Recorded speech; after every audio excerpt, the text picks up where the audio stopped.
किसने भेजा? अग्रवाल सर ने भेजा। अबे लोंडो बोलो, किसने भेजा? अग्रवाल सर ने। अग्रवाल सर ने भेजा। कहाँ से, कितने दूर से डोली लकड़ी?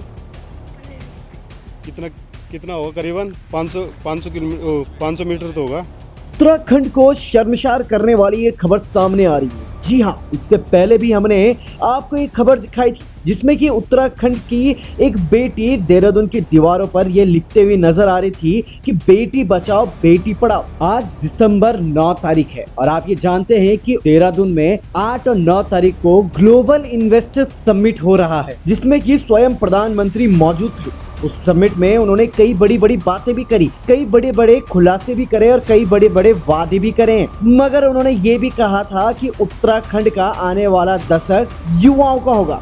मगर जिस तरीके से खबरें सामने आ रही है वो आप भी देखकर बहुत चक्के रह जाएंगे। जी हाँ, खबर को अंत तक जरूर देखिएगा। जी हाँ, देहरादून जिले के राजकीय इंटर कॉलेज सावड़ा तहसील त्यूनी ब्लॉक चक्राता में एक इंटर कॉलेज है जिसमें कि बच्चों से बाल मजदूरी करवाई जा रही है और वो बाल मजदूरी किसी होटल या फिर किसी दुकानदार के द्वारा नहीं की जा रही है। वहाँ के राजकीय इंटर कॉलेज के अध्यापकों द्वारा इस प्रकार का एक काम किया जा रहा है। जी हाँ, गाँव वालों से बात करने पर पता चला तो उन्होंने कहा कि यहाँ के जो बच्चे हैं वो अक्सर ऐसे ही किया करते हैं। कुल मिलाकर राजकीय इंटर कॉलेज में मात्र 17 अध्यापक मौजूद हैं, जिसमें कि आज 5 अध्यापक छुट्टी पर हैं और उसमें प्रधानाचार्य भी मौजूद है। अब देखिएगा ये किस प्रकार की शिक्षा दी जा रही है। अगर प्रधानमंत्री से पूछा जाए कि आखिर ये कौन सा दशक है जिसमें कि युवाओं को या फिर यूं कहें कि विद्यार्थियों को उनके साथ कुछ इस प्रकार से चीजें की जा रही हैं। आपको ये भी पता होगा कि स्कूलों में दोपहर में बच्चों को खाना दिया जाता है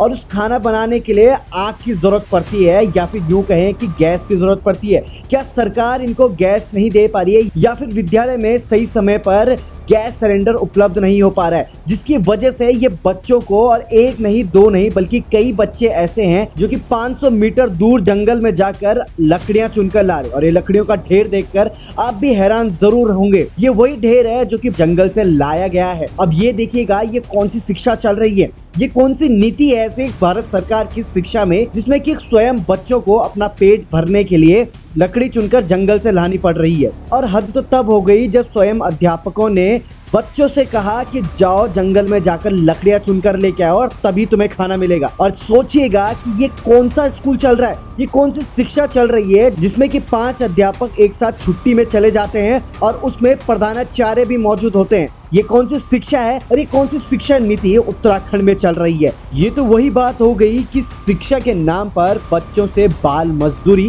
बाल श्रम और पढ़ाई के लिए जो समय दिया जाना चाहिए बच्चों को, उस समय पर बच्चों से लकड़ियां ढुलाई जा रही है। ये शिक्षा की कौन सी नीति चल रही है, आप भी कमेंट सेक्शन में अपनी राय जरूर दीजिएगा।